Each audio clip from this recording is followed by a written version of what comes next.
Welcome to Stuff You Missed in History Class, a production of iHeartRadio.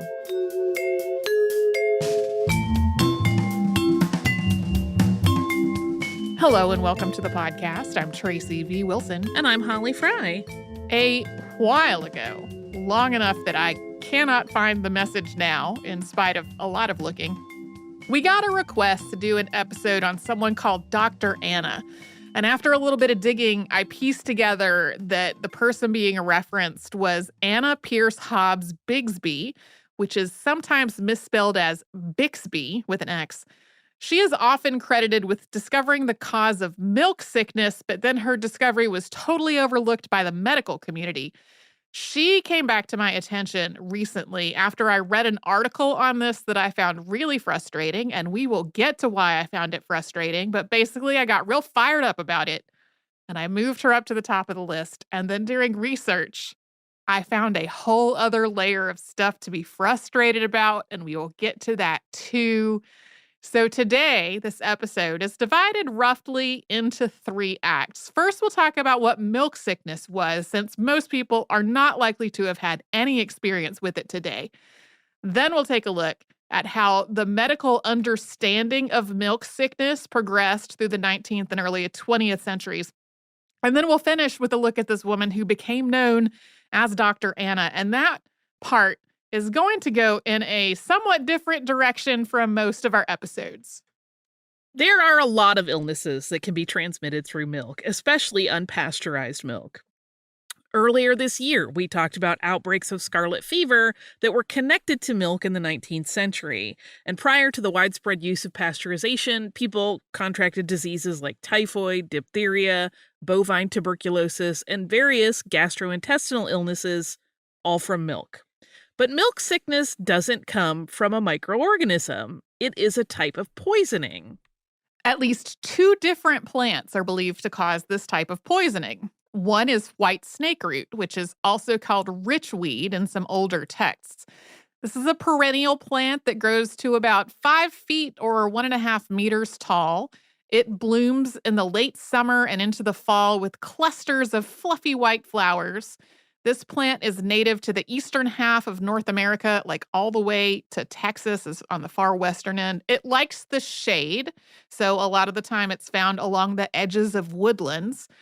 The other plant is Rayless goldenrod, and that's native to parts of the southwest United States. This is another perennial. It produces bright yellow flowers, and it also grows to a height of roughly 5 feet. Each of these plants can contain varying amounts of a mixture of toxins known as trematol, and it's possible that they may produce other toxins as well. Cattle and other animals that eat these plants can develop a condition called trembles, which is marked by trembling, refusal to eat, seizures, and ultimately death.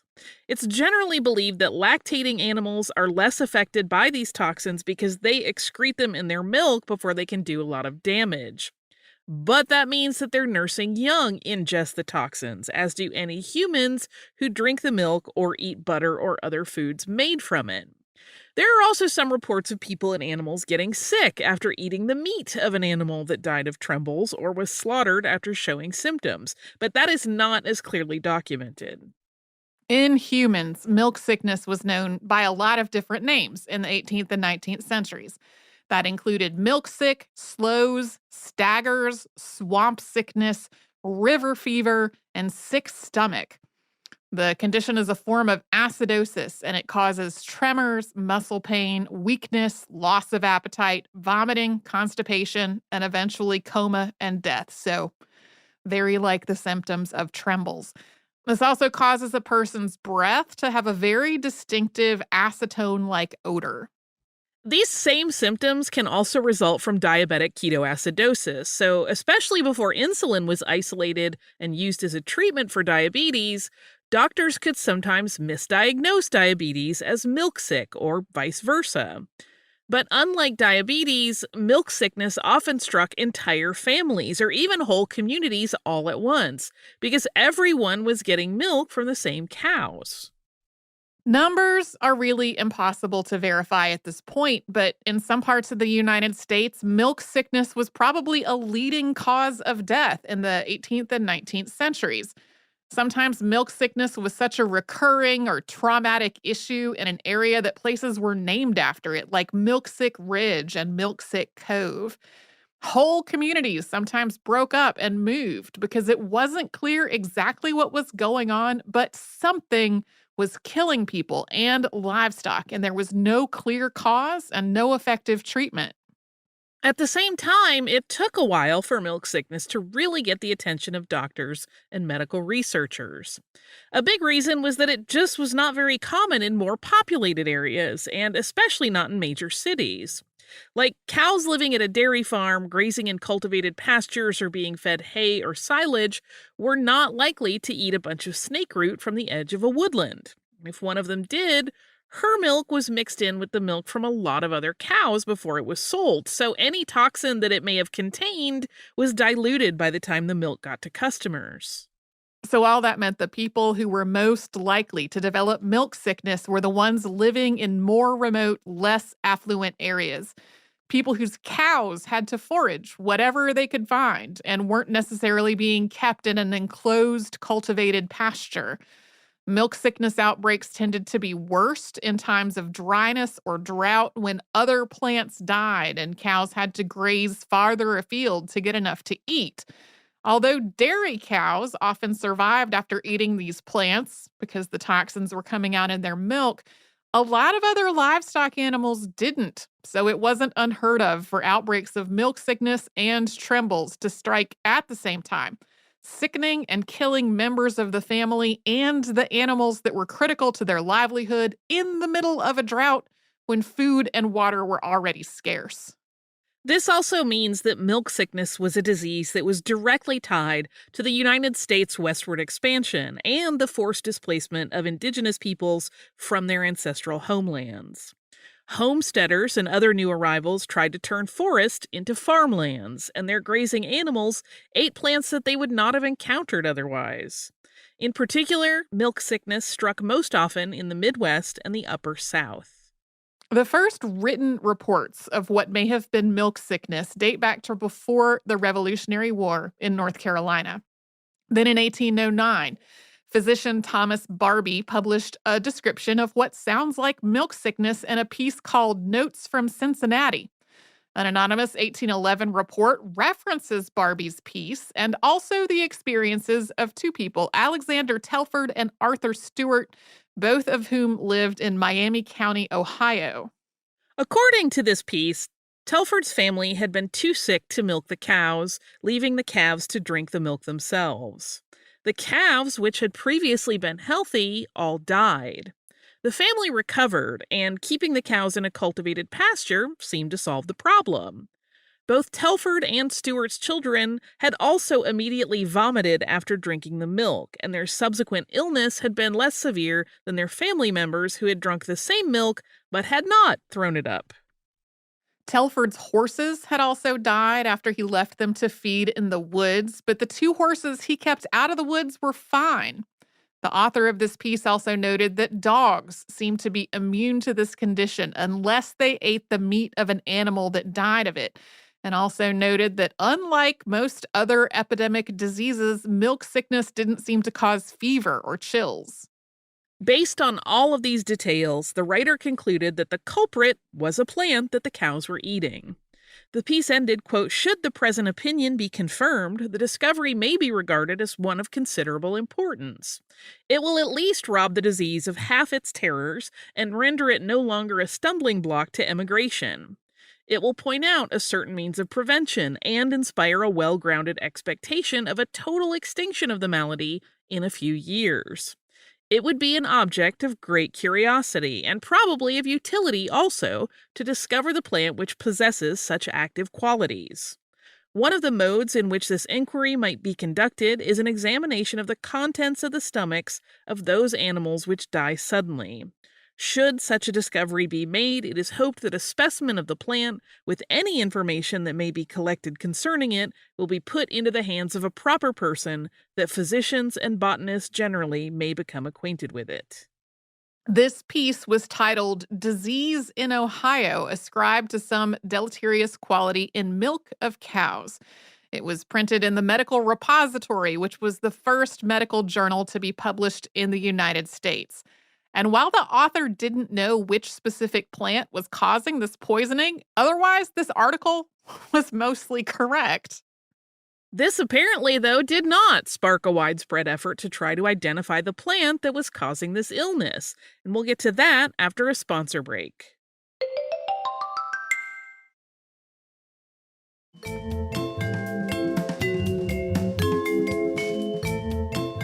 By the 18 teens and 20s, observers and journalists were reporting large outbreaks of illness in people or animals, which are either specifically described as milk sickness or lined up with its symptoms.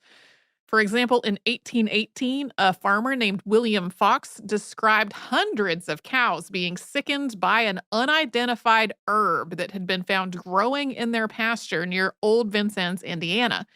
7 of these cows died, and Fox commented on the need for a medical botanist.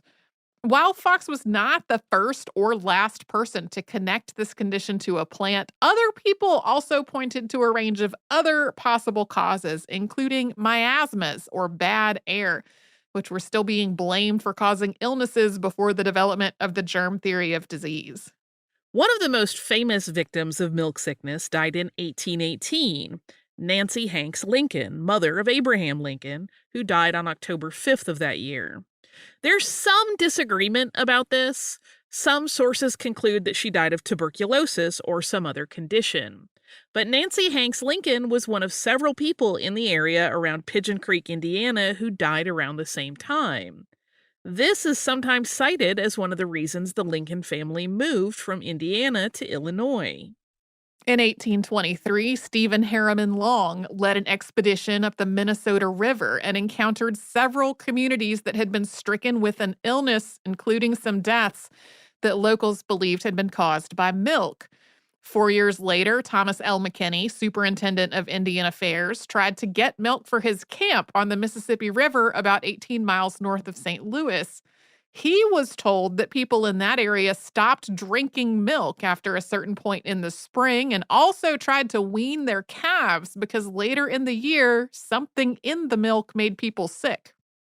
Edmund Flagg's Far West, or A Tour Beyond the Mountains, chronicled his travels in 1836 and 1837 and had this to say, quote, "A mysterious disease called the milk sickness, because it was supposed to be communicated by that liquid, was once alarmingly prevalent in certain isolated districts of Illinois. Whole villages were depopulated, and though the mystery was often and thoroughly investigated, the cause of the disease was never discovered. By some, it was ascribed to the milk or to the flesh of cows feeding upon a certain unknown poisonous plant found only in certain districts. By others, to certain springs of water or to the exhalations of certain marshes. The mystery attending its operations and its terrible fatality at one period created a perfect panic in the settlers. Nor was this at all wonderful. The disease appears now to be vanishing." The idea that milk sickness was vanishing in the 1830s was optimistic, but it was around this time that some people might have identified the right plant. Anna Pierce Hobbs' discovery was reportedly made in about 1834. We'll have more on that later. In 1838, a farmer named John Rowe published an article saying that white snake root was the cause of trembles. He had confirmed this by feeding some of it to calves, and the calves had died. But then in 1841, Daniel Drake, who was a really well-known doctor who wrote a lot of influential medical works, he dismissed this conclusion basically because Rowe was a farmer and not a doctor. In Drake's words, quote, "A professional scrutiny only can be relied on in such cases." Drake actually agreed that a plant was the cause of milk sickness, but he thought the plant was poison ivy. The medical community didn't unanimously agree that a plant was involved in milk sickness, though, and people were still suggesting various possible causes. For example, also in 1841, J.S. Seton published Treatise on the Cause of the Disease Called by the People the Milk Sickness, as it occurs in the western and southern states. And that speculated that milk sickness was caused by arsenic. There is some overlap in the symptoms of milk sickness and arsenic poisoning, and Seton believed that milk sickness was more common during dry years because the arsenic was a lot more concentrated in whatever water sources it had contaminated. This makes more sense than a lot of the things people suggested besides plants.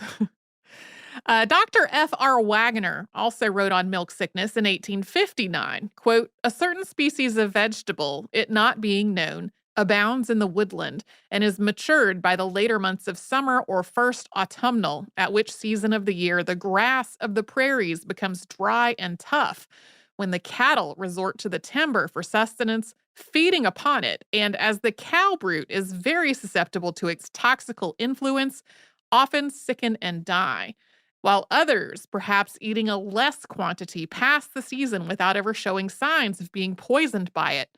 From such careless and unsuspecting persons, using from day to day the milk, butter, and flesh of these animals, often fall victims to the disease. Other observers, equally entitled to credence, contend that it is, as I intimated, of a telluric origin, rising from the earth in the form of a vapor, or the nocturnal vapors being conducting mediums, depositing during the night on the herbage, then communicated as in the former cases." Wagner also noted that there wasn't much that could be done, describing treatment for milk sickness as, quote, 1. Palliate the gastric irritability, allay vomiting and nausea. 2. Evacuate the bowels. 3. Support the patient. In 1867, according to a report in the Missouri Republican, a man named William Jerry said that he had discovered the cause of milk sickness after eating a plant that had made him ill, including causing him to tremble violently.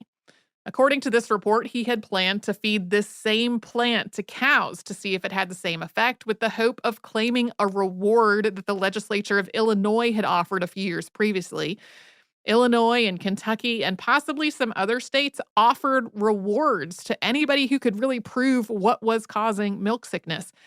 Not clear if Jerry ever did this experiment or tried to get the reward, though.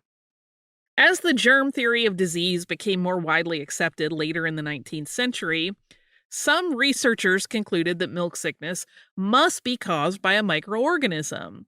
But eventually, in the 1920s, James F. Couch of the USDA documented the connection between milk sickness and white snake root, including isolating toxins from the plant in 1927. By this point, it was becoming more common for milk to be pasteurized, and Couch confirmed that the heat of pasteurization was not enough to neutralize the toxin that caused milk sickness. In about 1930, Couch also found the same toxins in Rayleigh goldenrod. Although other people had made a connection between milk sickness and white snake root decades before, this was the first time there was clear analysis to back it up. The USDA started printing educational materials to inform farmers and ranchers of the dangers of these plants. Research also continued in the decades that followed, with researchers establishing the toxin's lethal dose and its toxic mechanisms within the body. By this point, milk sickness really was on a decline.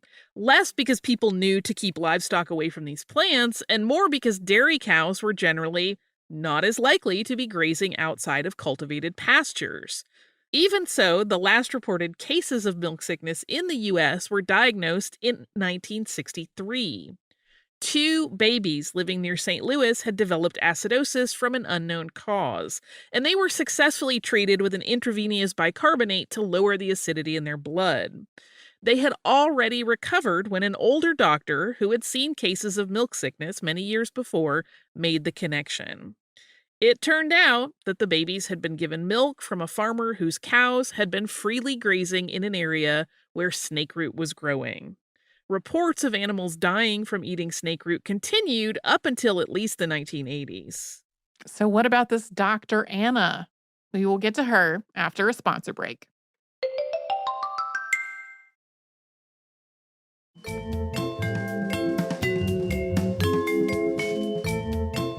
Pretty much all the articles you'll see today about Dr. Anna Pierce Hobbs Bigsby, often just called Dr. Anna, hit the same basic points.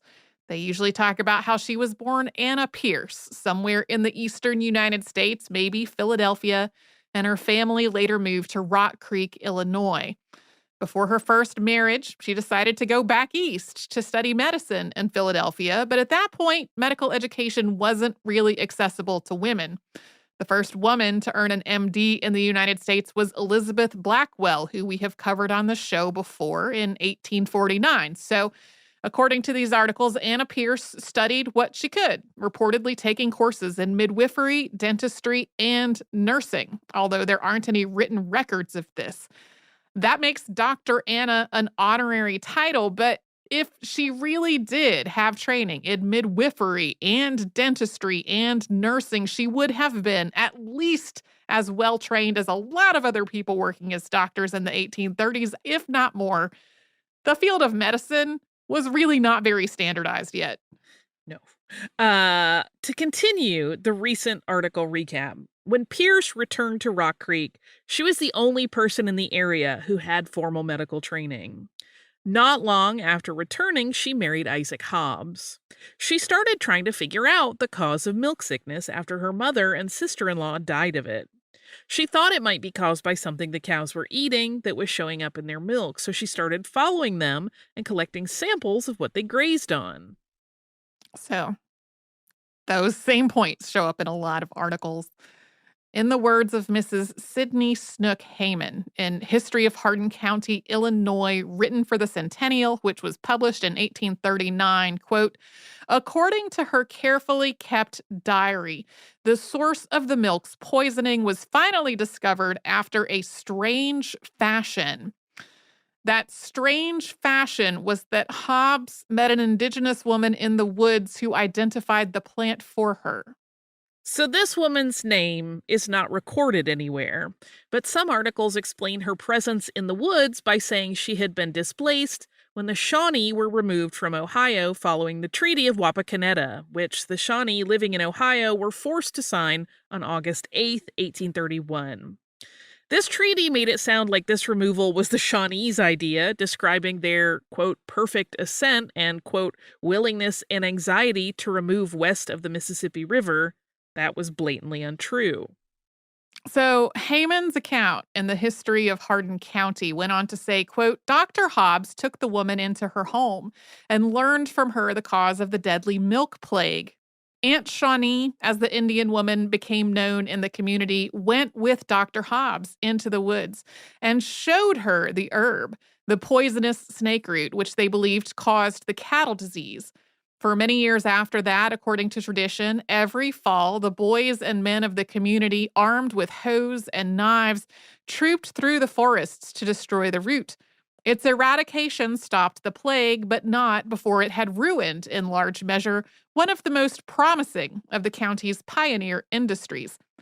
Dr. Anna reportedly also kept a little patch of snake root in her own yard so that she could show other people what it looked like. Hobbs's diary reportedly said, quote, I am convinced now that the poison which kills the calves and people saves the cows by being daily discharged through the milk glands. So I am writing a few letters this morning and telling everyone I can to abstain wholly from milk and butter from June till after killing frosts. She went on to say, quote, sheep and goats are careful in selecting their foods, and horses are what teachers call graminivorous, that is, grass eaters, while cattle are herbivorous and not careful in selecting. These things prove to us that it is not a grass, but an herb that is spreading sorrow and death among us. So these selections that are purportedly from Dr. Anna's diary, which I read in multiple recent articles about her, just did not feel right to me. Like, goat's reputation for eating anything up to and including tin cans is not really accurate, but the idea that they were so picky that they would not eat snake root just seemed like an odd thing to say, especially considering today you can rent goats to eat unwanted plants like kudzu. We've talked about this in the show before. Horses also eat more than just grass, and there are a lot of historical reports of horses dying of trembles or milksick, including things that were published in newspapers. The language just felt a little off to me, and then on top of all of that, while various sources quoted the same few passages, I couldn't find evidence of the diary itself anywhere. Dr. Anna's work doesn't seem to have been reported in medical literature until 1966, when Dr. William D. Snively Jr. and Luana Furby published an article titled Discoverer of the Cause of Milk Sickness in the Journal of the American Medical Association. Overwhelmingly, more recent articles on Dr. Anna trace back to this one, sometimes by citing other articles that cited it first. According to the footnotes, their source was called Anna's War Against River Pirates and Cave Bandits of John A. Murrell's Northern Dive, unpublished prose manuscript, revised as Ballads from the Bluffs, Elizabethtown, Illinois, published by the author, 1948. That author was Elihu N. Hall, also called Judge Hall because he served as a judge for Hardin County, Illinois. For reference, John A. Murrell was an outlaw who lived from about 1806 to 1844, and his exploits were greatly embellished and sensationalized after his death, including in this book.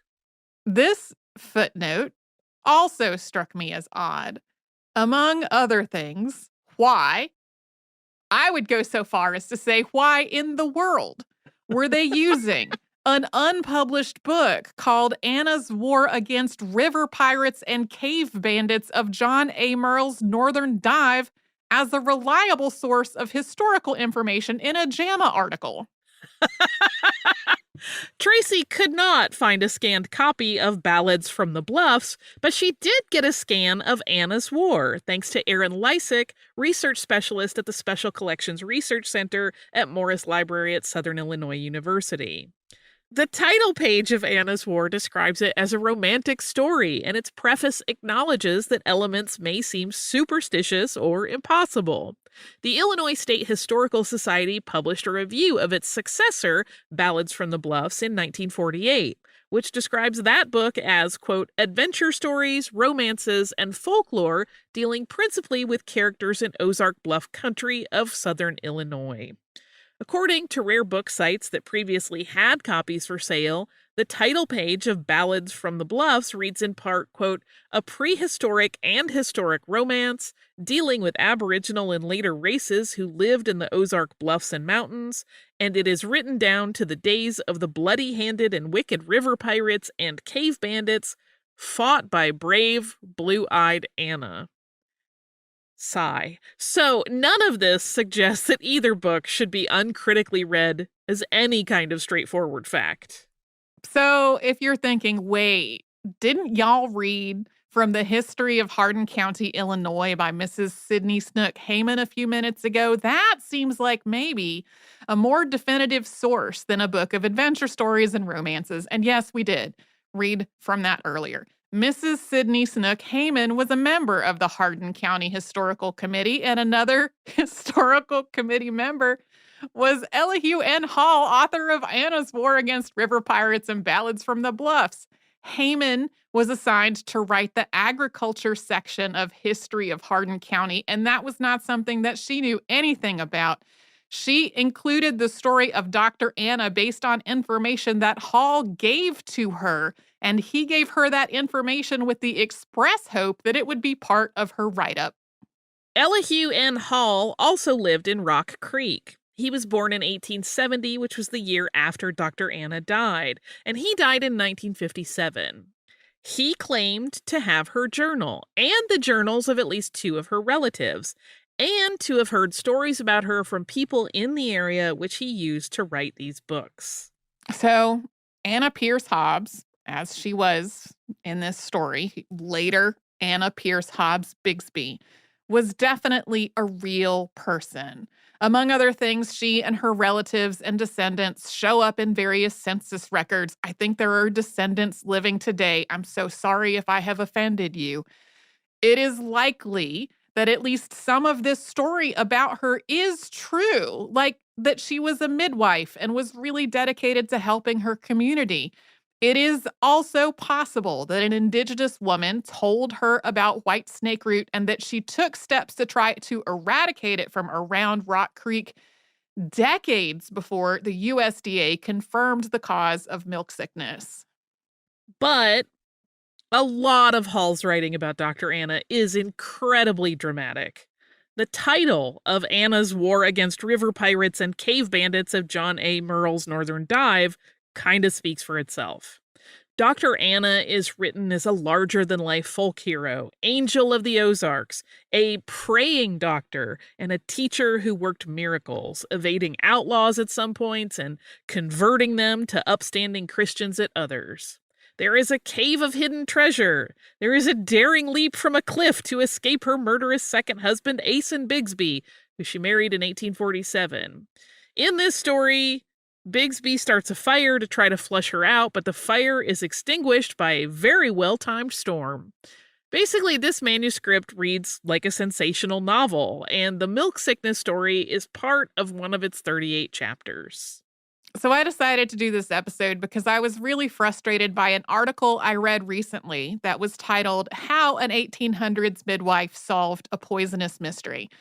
This article acknowledges that according to this story, a Shawnee woman showed Dr. Anna what plant was causing milk sickness, but it still really makes it sound like Dr. Anna was the one who solved the mystery. And this is not unique to this one article. It's why I didn't do this episode earlier on. There are a lot of pieces over the last few years that really give Dr. Anna the vast majority of the credit, while including this Indigenous woman's knowledge almost as an aside. Maybe Dr. Anna could have worked out the cause of milk sickness on her own without this woman's help.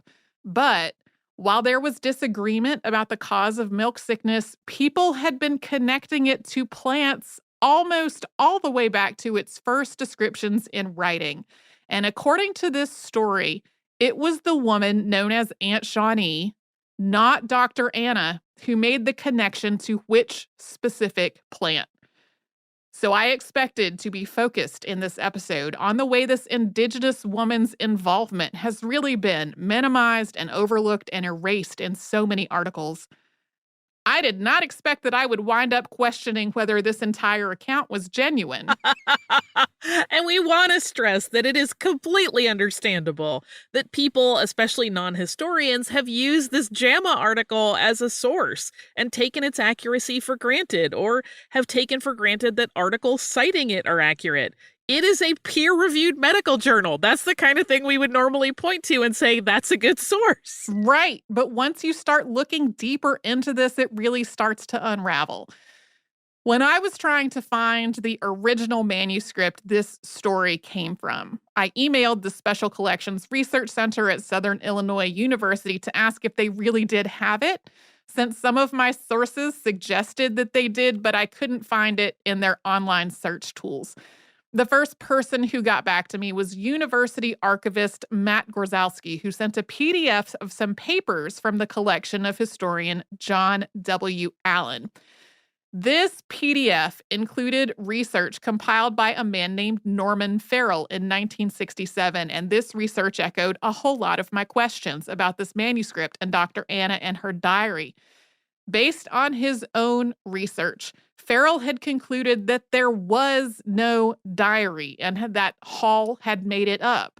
Over the course of 10 exhibits, Farrell's report presented a lot of information that calls Hall's account into question in one way or another, like the 1880 census noted whether people could read or write, and according to those census records, several of Anna Hobbs' children and grandchildren and other relatives could not.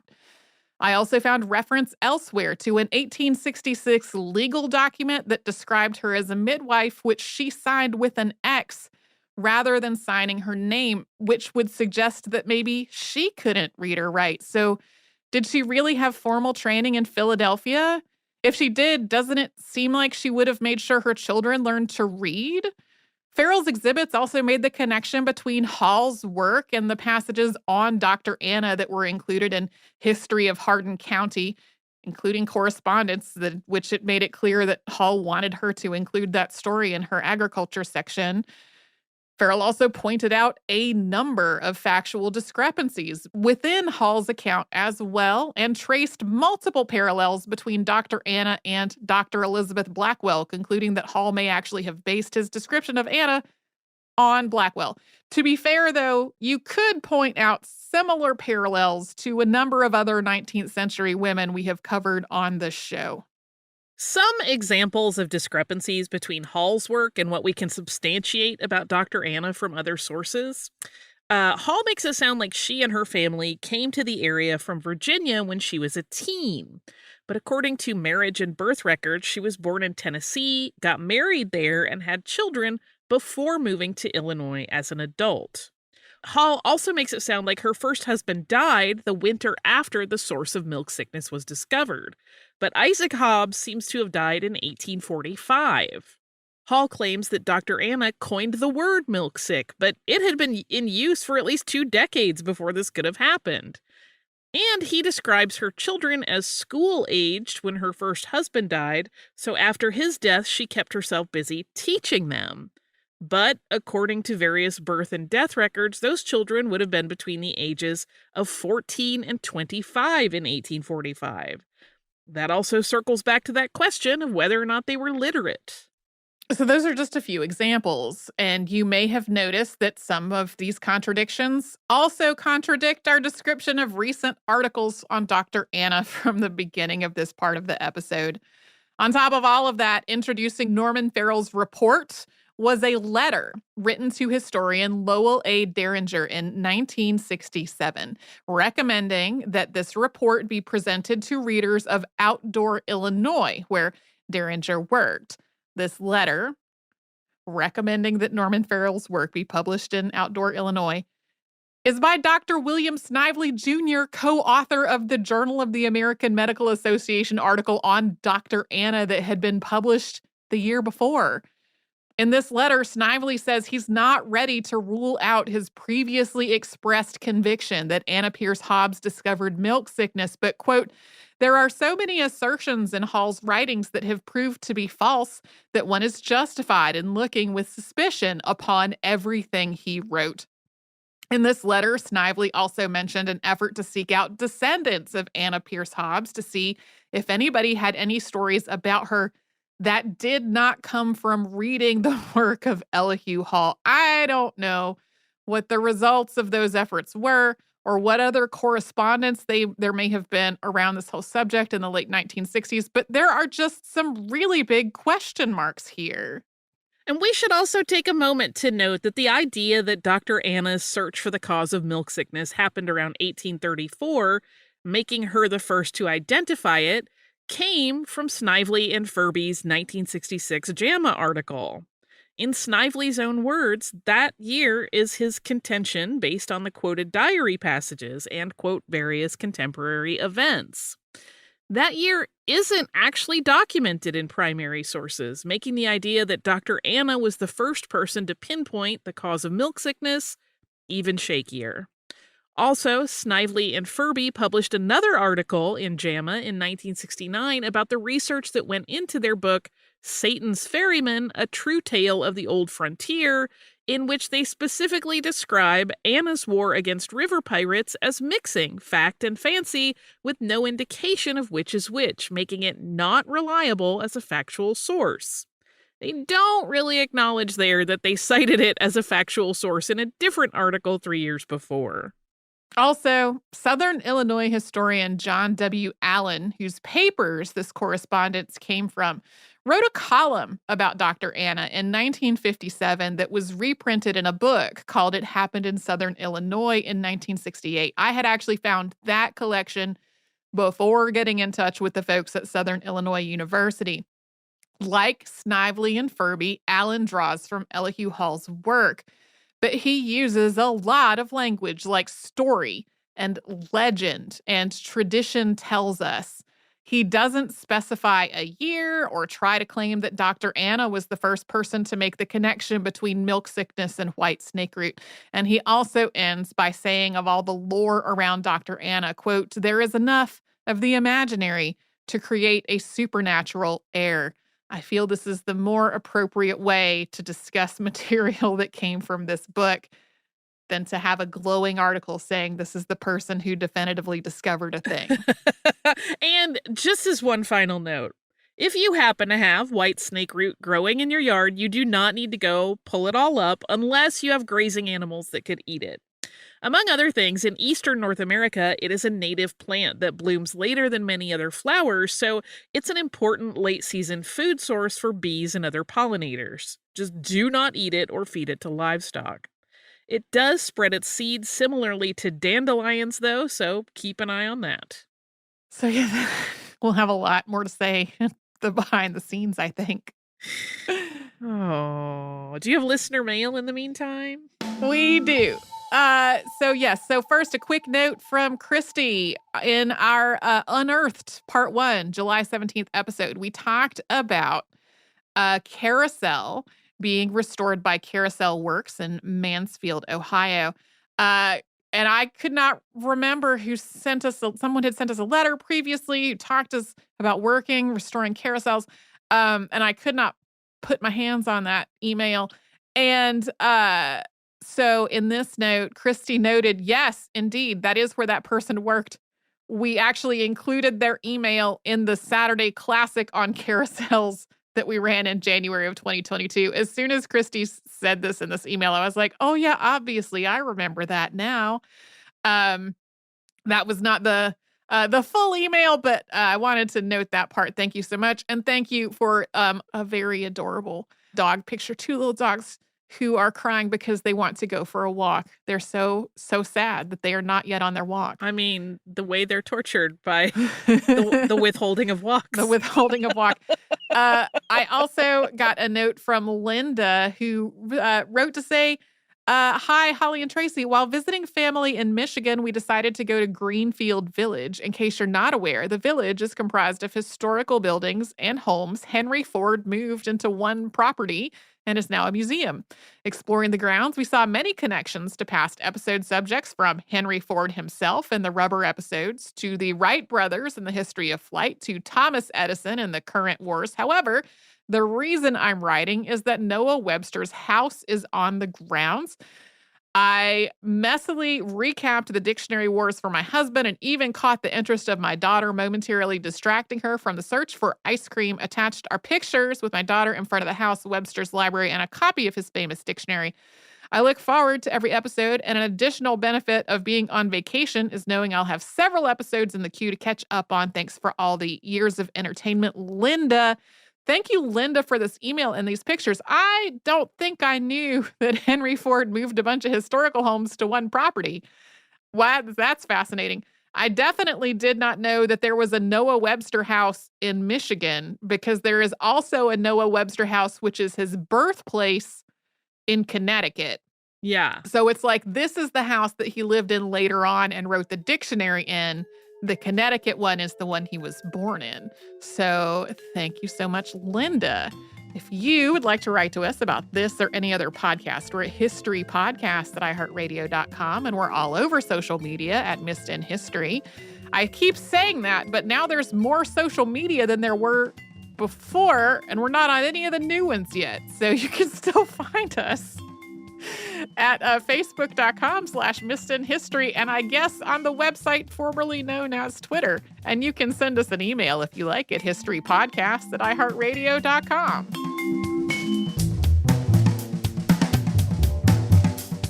Stuff You Missed in History Class is a production of iHeartRadio. For more podcasts from iHeartRadio, visit the iHeartRadio app, Apple Podcasts, or wherever you listen to your favorite shows.